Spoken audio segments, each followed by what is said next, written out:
Bonjour à toutes et à tous et bienvenue sur la chaîne YouTube Wait and See Invest Crypto. Dans cette vidéo, on va faire une revue du marché. On est le vendredi 4 juillet 2025. On va un peu faire le tour des ETF, on va regarder les news macroéconomiques et on va également faire du coup un point sur l'analyse technique et je vais vous donner mon avis du coup pour les prochaines semaines. Premièrement, d'un point de vue économique, on avait une semaine assez remplie avec notamment hier les annonces pour les inscriptions hebdomadaires au chômage, la création d'emplois dans le secteur non agricole et le taux de chômage. Donc, premièrement, qu'est-ce qu'on peut voir? On peut voir qu'il y a une diminution des inscriptions hebdomadaires au chômage, donc c'est positif pour l'emploi US et pour la croissance. La création d'emplois dans le secteur non agricole, on voit qu'on est passé à 147 000 contre 111 000 prévus, donc on crée encore une fois pas mal d'emplois, c'est intéressant. Et le taux de chômage, grosse surprise, on est passé de 4,3%, donc on s'attendait à une petite hausse de 0,1% par rapport au mois dernier, et là on est passé à 4,1%, ce qui prouve que le marché du travail est quand même assez solide. Maintenant, comment il faut les interpréter? Forcément, qui dit qu'il y a moins de chômage, qui dit qu'il y a plus de personnes qui travaillent, qui créent de la croissance dans le pays, et qui dit croissance, qui dit potentielle augmentation de l'inflation. Donc, dans le cas des crypto-monnaies où tout le monde attend une baisse des taux d'intérêt, c'est pas forcément favorable. Maintenant, il faut prendre quelque chose en compte également, c'est que on était sous les risques d'une potentielle récession aux États-Unis. S'il y a récession, forcément, le marché n'apprécie pas et pourrait corriger. Donc, déjà, on enlève le potentiel scénario où le marché américain rentrerait en récession. Maintenant, effectivement, c'est un peu embêtant parce que la Fed, va peut-être continuer d'être, restrictive et va pas forcément baisser ses taux d'intérêt tout de suite et on le voit bien si on va sur le CME Group, regardez ça. Par exemple, juste ici, on peut voir que voilà, la probabilité pour que la Fed baisse ses taux d'intérêt au mois de juillet, elle est descendue à 4,65 contre, 18,60 le 27 juin. Donc on voit bien que le marché, voilà, il continue à pricer, moins de baisse des taux courant d'année. Voilà, si on regarde pareil en septembre, vous voyez ici, on a diminué les probabilités de baisse des taux jusqu'à 375 et 400, qui, je le rappelle, sont les cibles de la Fed d'ici fin d'année. Et si on se met ici en décembre 2025, on serait, ouais, voyez, on continue même, voilà, ouais, c'est pas ouf. Vous voyez, ici, on diminue forcément. Heu, ouais, bref, vous voyez, en fait, on reste dans les cibles de la Fed d'ici décembre 2025. L'idéal, moi je vous le dis, l'idéal, ça serait potentiellement de voir, les taux d'intérêt descendre entre 3,50 et 3,75 pour vraiment faire une grosse surprise sur les marchés à risque et là, vraiment donner du jus et une bonne accélération, je pense.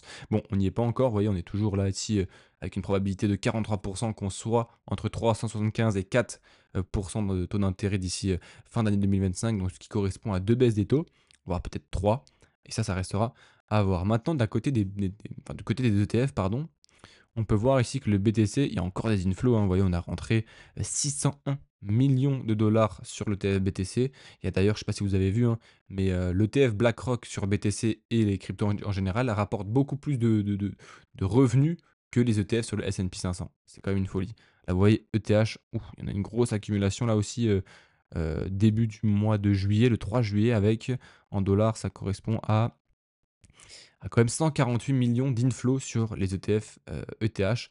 Donc c'est quand même intéressant de savoir que les institutions accumulent toujours les cryptos, surtout ETH. Ici, on va bien dans ce range de consolidation.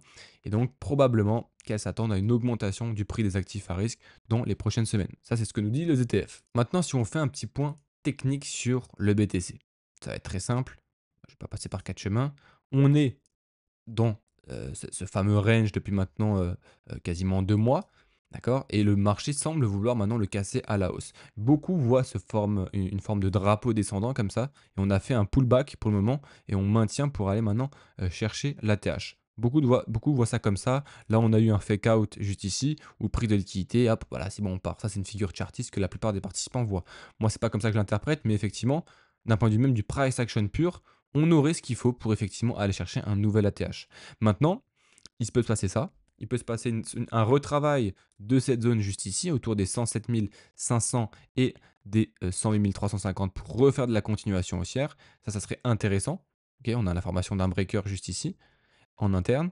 En plus, on a fait une prise de stop, on a un order block juste ici également. Bref, ici, il y a de grosses probabilités que le marché nous fasse un joli rebond. Maintenant, à ne pas exclure que on a fait la prise de stop de celui-ci, les deux lots en interne, et on a fait un equal high juste ici. Sur ces deux highs, c'est ce qu'on appelle un equal high. Et ça, en général, le marché ne laisse jamais intact. C'est très très rare. Vous voyez, equal high, même niveau de prix. Donc là, il y a énormément de stops qui sont encore en train de s'accumuler. Et ça pourrait tout de même permettre, voilà, avec cette prise de stop que je viens de vous expliquer, que le marché retrace probablement sur le dernier FVG, juste ici, pour liquider ce plus bas là et maintenant vas-y, c'est bon, on part, on a fait le job. Et ça, personnellement, c'est le scénario que je préférerais voir pour les altcoins. Pourquoi? Parce que rappelle-toi, ici, là, c'est quoi? C'est la deadline des tarifs douaniers de Trump le 9 juillet. Et personnellement, techniquement, en fait, on peut, entre guillemets, prédire l'avenir parce que Heu, c'est comme ça. Ça fait maintenant, pas mal de temps que je suis sur les marchés et quand par exemple, on sera ici avant le 9 juillet, bah, je pourrais même prédire qu'il va se passer quelque chose de mauvais. Par exemple sur, les tarifs douaniers. C'est pour ça que personnellement, je préfère voir un BTC qui drop avant le 9 juillet et là potentiellement, il y a des bonnes nouvelles pour le 9 juillet et donc bam, on continue à la hausse, que l'inverse. Que là, par exemple, le BTC, il voilà, il fait un nouvel ATH, on arrive le 9 juillet, comme par hasard, on a pris quoi? Toutes les liquidités, voilà, et ensuite, mauvaise nouvelle, bam, on se retourne. Vous voyez? C'est comme ça qu'on peut essayer de prédire un peu ce qui peut se passer. C'est pour ça que la deadline du 9 juillet sera très importante. Si on consolide jusqu'au 9 juillet, ça me va aussi. Je préférerais voir ça. C'est pas forcément qu'on va descendre ou quoi. L'idéal, ça serait de consolider le 9 juillet, pourquoi pas pris de stop, et après on part. Ce serait l'idéal. Pour moi, ça serait l'idéal. Maintenant, si on revient sur la réunion d'FOMC, souvenez-vous, elle n'est pas positive. C'est-à-dire que c'est pas positif pour les actifs à risque. Et encore moins avec le taux de chômage qui a diminué et donc où la Fed se dit que le marché du travail est encore solide, on n'a pas besoin de baisser les taux d'intérêt. Et on le voit bien, les altcoins ne font rien. Si on regarde ici l'indice Others, il fait rien en fait. Il est encore en train de consolider, euh, il patauge un peu, il crée encore pas mal de liquidités sur les lots. J'aurais bien aimé le voir partir un peu plus rapidement, mais vous voyez, on est dans une forme de consolidation. D'accord? Maintenant, je sais que plusieurs d'entre vous se posent la question: «Ouais, mais est-ce que c'est quand même bien d'acheter? Est-ce que ça va pas redescendre?» et cetera, et cetera. Je vais vous montrer quelque chose sur le côté. Si vous savez faire vos niveaux de structure correctement, et ça passe par de la formation, je suis désolé, mais je vais pas tout vous donner ça comme ça gratuitement, je vais juste vous montrer si vous arrivez à le faire de votre côté, tant mieux. Mais on a une structure long terme mensuelle comme ceci, d'accord? Avec un plus bas juste ici. En interne de cette structure mensuelle, on a une structure hebdomadaire, d'accord? Bam, bam, bam. Parfait. Tac, tac, tac, tac, tac, juste ici. Nickel. Plutôt comme ça. Hop, je vais vous mettre ça correctement. Parfait, nickel. Et en interne de l'interne, on a une structure en journalier. D'accord? Donc je vais faire pause, je vais faire tout ça correctement pour vous expliquer correctement ce que je vais vous montrer. Parfait, voilà ce que ça donne. En gros, en rouge, vous avez la structure long terme en mensuel. En orange, vous avez la structure weekly, donc hebdomadaire. Et en jaune, vous avez la structure daily. L'idéal, ça serait, quand vous utilisez vos Fibonacci, de voir que votre actif se trouve dans une tendance haussière en mensuel, pas forcément obligé en weekly parce que certains actifs sont baissiers en weekly, mais se trouve au moins dans une tendance mensuelle haussière et avec des niveaux dans les unités de temps mensuelles, hebdomadaires et journalières sous-évalués.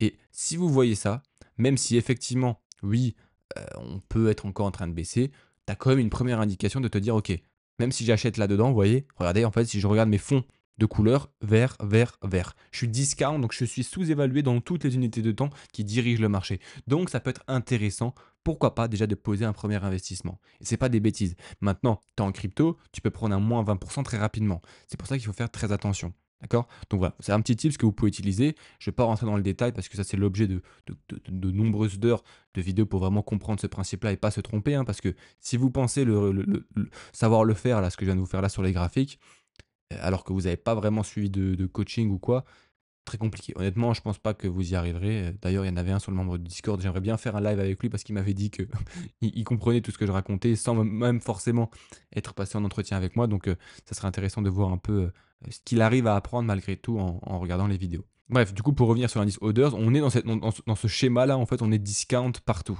Et c'est pour ça que ça peut être intéressant de placer ces billes, en fait, dans la zone en verte, juste ici. Maintenant, il ne faut pas oublier que on est encore très loin de quelque chose de positif, parce que si je vous mets le graphique où je vous ai fait les différentes, comment on appelle ça, les différentes conclusions par rapport au FOMC, vous voyez le FOMC ici de juin, il était mauvais. Il est baissier à court terme. Et donc, il faut pas être choqué si le marché consolide ou continue de baisser. Qui veut dire mauvais ne veut pas forcément dire qu'on va baisser. Dans le futur, dans le passé, on l'a vu. Ici, c'était baissier, le marché l'a quand même monté. C'était baissier, il est parti à la hausse parce que justement, il y avait des choses intéressantes à observer. Vous voyez, donc il faut vraiment être capable de regarder ce que va faire les news économiques. Si les news économiques sont bonnes pour qu'au final la prochaine FOMC passe dans le vert, alors oui, le marché des altcoins pourrait se reprendre. Et ça, vous le verrez, la prochaine réunion, je crois qu'elle est fin juillet, il me semble. Je crois que c'est ça, fin juillet, il me semble, la prochaine réunion. je sais plus, bref, c'est courant de l'été, quoi. Bah, si elle est positive, bah, alors tu verras que le marché, va repartir à la hausse, mais pour le moment, ce n'est pas le cas. D'accord? Maintenant, regardez, je vous montre cette charte qui, je trouve, est intéressante pour essayer de prédire ce qui peut se passer plus tard et je vais vous expliquer tout ça. Donc là, au-dessus, en rouge, vous avez le graphique du S&P 500, les 500 plus grandes entreprises américaines et en, bleu, vous avez ce qu'on appelle, du coup, l'indice Hoders, l'indice qui représente, en fait, la profondeur des alts, toutes les cryptos en dehors du top 10 et en fait, ce qu'on peut remarquer, c'est que regardez ici, effectivement, dans un marché qui était baissier, forcément, les altcoins étaient également baissiers. Le S&P 500 s'est repris beaucoup plus tôt que les altcoins. Vous voyez, il a déjà commencé ici à augmenter tandis que les altcoins étaient encore en consolidation. On peut voir qu'il y a une correction sur le S&P 500 et seulement plus tard, vous voyez, on avait les altcoins qui ont commencé à pousser fort à la hausse. Regardez, ici début de correction du S&P 500, pareil, les altcoins elles corrigent. Donc ce qui est intéressant de voir, c'est que lorsqu'il y a une correction sur les S&P 500, les altcoins en général font de même. Malheureusement, ici, regardez les altcoins, elles n'ont pas réussi à faire la même chose que le S&P 500, c'est-à-dire faire de nouveaux sommets historiques. Vous voyez, enfin, c'est un nouveau sommet historique, oui, c'est cela. Et derrière, vous voyez, il y a une petite panique à l'époque. Hop, c'était sur la hausse des taux du Japon. Et le marché crypto, lui, a continué d'être corrélé justement au S&P 500, mais sur les baisses court terme. Vous voyez? Donc, il a pris du temps, en fait, avant vraiment de pousser à la hausse avec cette fameuse arrivée de Donald Trump au pouvoir. Maintenant, regardez, ici, pareil, baisse du S&P 500 enfin, en rouge, les altcoins suivent parfaitement. Le marché de la bourse américaine se reprend, nouveau sommet historique. Ce n'est toujours pas le cas sur les altcoins. Et donc, il faudra faire très attention à ce que malheureusement, on n'ait pas une chute du S&P 500, ouais, quelque chose comme ça. Et donc, malheureusement, sur les altcoins, à moins qu'il reste fort et qu'on soit un peu comme ici, vous voyez, en fait, correction du marché de la bourse, mais que les altcoins tiennent bon, bah en fait, là, il y aura un gros signal que, ok, peut-être que là, on est sur la fin d'un mouvement correctif avant une grosse expansion. Mais donc, ce qu'il ne faut pas voir, c'est ça. C'est les actions américaines qui commencent à chuter et les altcoins qui font de même. Et au final, bam, on aura notre fameuse prise de liquidité et retour au niveau des 165 milliards sur l'indice Others. Voilà. Si j'enlève tout ça, j'espère que vous avez compris un peu ce que je voulais vous dire. Mais on le voit bien à chaque fois. Regardez, ici, ça baisse. Bon, forcément, les altcoins, elles baissent. Ici, c'était la seule fois, après avoir fait un gros bear market, que les altcoins ont tenu bon. C'était intéressant. Vous voyez, c'était notre signal de bottom, hein. Et après, bam, dès que les actions se sont reprises, les altcoins ont augmenté pareil. Si on se rend compte ici, tac, tac, tac, bah, vous voyez pareil, hein, forcément crash Covid, c'était le cas ici. Les actions ont monté en première, vous voyez, ils ont fait des nouveaux sommets historiques avant les altcoins et après les alts ont suivi. C'est normal, les gens cherchent plus de risques lorsqu'ils font beaucoup d'argent, mais pour le moment, voilà, c'est les différents scénarios observés. Donc je me répète pour que ce soit plus clair. Il faut que lors d'un prochain retracement du marché boursier américain, que les altcoins tiennent et consolident autour des niveaux de prix actuels. Comme ça sentira bon pour, personnellement, une reprise dans les semaines à venir. Ok. Et malheureusement, il faudra faire très attention si les altcoins, elles, suivent encore une fois le mouvement baissier du S&P 500. Alors, je pense malheureusement qu'on pourrait clairement ici venir déborder les 171 milliards de dollars. Voilà, tout simplement. Et ça également, ça corrélerait avec un BTC, souvenez-vous, qui va faire un ATH pour liquider toutes les personnes à la hausse. Donc, si je reviens sur le graphique du BTC, avec toujours le S&P 500, hop, hop, parfait, regardez ici. Il faut juste accrocher, hein, c'est pas très compliqué. Je sais qu'il y a pas mal de choses sur le graphique. Je vais peut-être essayer de clean tout ça. Attendez, je reviens. Donc parfait. Ici en bleu, pareil, c'est le BTC et en rouge, c'est toujours le S&P 500.